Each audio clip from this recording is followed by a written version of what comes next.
Hi everyone, welcome back to yet another video. This is Vaishnavi and I hope you all are doing great.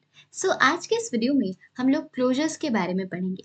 JavaScript में closures बहुत ही ज़्यादा important topic है और अगर आप एक फ्रंट एंड डेवलपर बनना चाहते हो या फिर आप फ्रंट एंड डेवलपर के रोल के लिए किसी भी इंटरव्यू में बैठते हो तो 90 से 95% ऑफ द टाइम क्लोजर्स के बारे में आपसे ज़रूर पूछा जाएगा. ठीक है, ये बहुत ही ज़्यादा इंपॉर्टेंट है. तो आज हम इसे डिटेल में समझेंगे. तो अगर हम क्लोजर्स की डेफिनेशन की बात करें तो ये डेफिनेशन थोड़ी सी हमें कॉम्प्लिकेटेड लग सकती है और हो सकता है कि एक बार में हमें इसकी डेफिनेशन से कुछ भी समझ में ना आए. ठीक है, आज हम इसकी डेफिनेशन को डिस्कस नहीं करेंगे बल्कि हम इसे कोड के थ्रू समझेंगे कि क्लोजर्स क्या होते हैं. ठीक है, यहाँ पर हम अपने वीएस कोड में आ चुके हैं और हम क्या करेंगे, यहाँ पर एक फंक्शन क्रिएट कर लेंगे. इस फंक्शन का नाम दे देते हैं अभी के लिए ए. ठीक है, तो हमने इस फंक्शन को ए नाम दिया है और यहाँ पर हमने एक वेरिएबल डिक्लेयर कर लिया है नेम नाम का. यहाँ पर मैं अपना नाम इस वेरिएबल में स्टोर करा लूंगी. ठीक है, और सिंपली यहाँ पर क्या करेंगे, हम जो हमने नेम वेरिएबल बनाया है उसको यहाँ पर हम एक्सेस कर लेंगे. ठीक है, तो यहाँ पर मैं इसे प्रिंट करा रही हूँ और यहाँ पर हम इस ए फंक्शन को कॉल कर लेंगे. तो अब इसका आउटपुट क्या होगा, यहाँ पर ए फंक्शन कॉल होगा, राइट. और जब ए फंक्शन कॉल होगा तो इसमें क्या है, इसमें जो नेम है वो प्रिंट हो जाएगा. ठीक है, तो अगर इसका आउटपुट देखें तो हमें यहाँ पर अपना नाम देखने को मिल रहा है. ठीक है, तो ये तो बहुत सिंपल है, ऐसे फंक्शन एग्जीक्यूट करते हैं. ठीक है, बट यहाँ पर एक इंटरेस्टिंग चीज अभी हम देखेंगे और वो ये है कि इस ए फंक्शन के अंदर हम एक और फंक्शन बनाएंगे जिसका नाम होगा बी.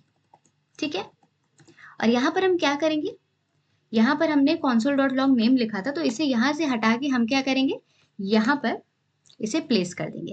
अब बेसिकली हमने क्या किया, हमने फंक्शन ए बनाया, उसमें ये नेम नाम का वेरिएबल बनाया. ठीक है, और इसी फंक्शन ए के अंदर हमने एक दूसरा फंक्शन बनाया जिसका हमने क्या नाम दिया, बी. तो हमने ए के अंदर एक दूसरा फंक्शन बनाया बी और उसमें हम क्या कर रहे हैं, हम यहाँ पर नेम वेरिएबल को एक्सेस करना चाहते हैं, राइट. अब हम यहाँ पर क्या करेंगे, बी फंक्शन को कॉल कर लेंगे. ठीक है, तो अब अगर हम अपना आउटपुट देखें तो हमें आउटपुट में क्या देखने को मिलेगा, आउटपुट में हमें कोई एरर देखने को नहीं मिलेगा बल्कि हमें अभी भी अपना नाम देखने को मिल रहा है आउटपुट में.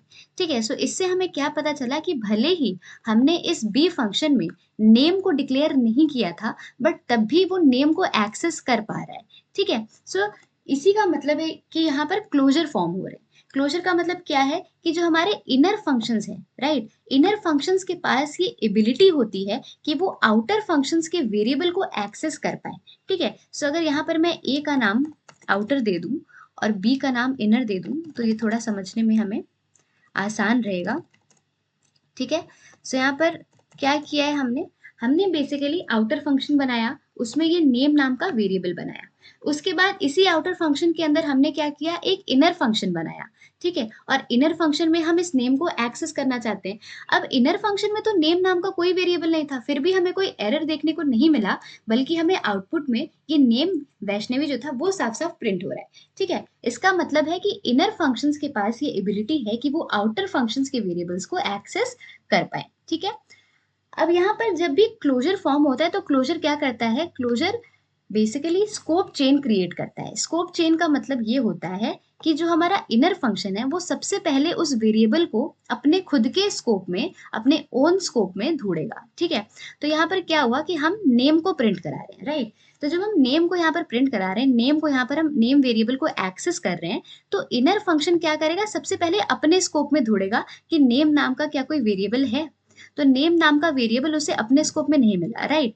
तो अब वो क्या करेगा, अब अपने आउटर स्कोप में उसको सर्च करेगा. तो आउटर स्कोप में गया तो उसको यहाँ पर नेम वेरिएबल मिल गया.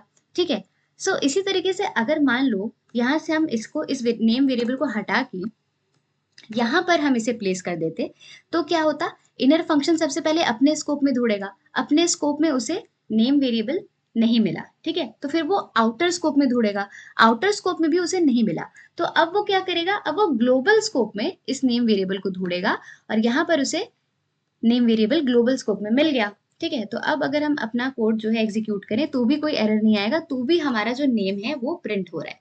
ठीक है, सो बेसिकली जब क्लोजर फॉर्म होते हैं तो क्लोजर क्या करते हैं, स्कोप चेन को क्रिएट करते हैं, स्कोप चेन को स्टैब्लिश करते हैं, जिसका मतलब है कि जो इनर फंक्शन है वो सबसे पहले वेरिएबल को अपने खुद के स्कोप में ढूंढता है, उसके बाद आउटर फंक्शन के स्कोप में ढूंढता है, और जब उसे वहां पर भी नहीं मिलता वो वेरिएबल, तो वो क्या करता है, ग्लोबल स्कोप में ढूंढता है। तो यहाँ पर हमने ग्लोबल स्कोप में यहाँ इस नेम को डिक्लेयर किया था, तो भी हमारा आउटपुट जो है वो सही सही आ रहा है। ठीक है, तो यहाँ से हम इसे हटा देते हैं। थोड़ा सा और सिंप्लीफाई करने के लिए हम यहाँ पर क्या करेंगे, let a is equals to 5।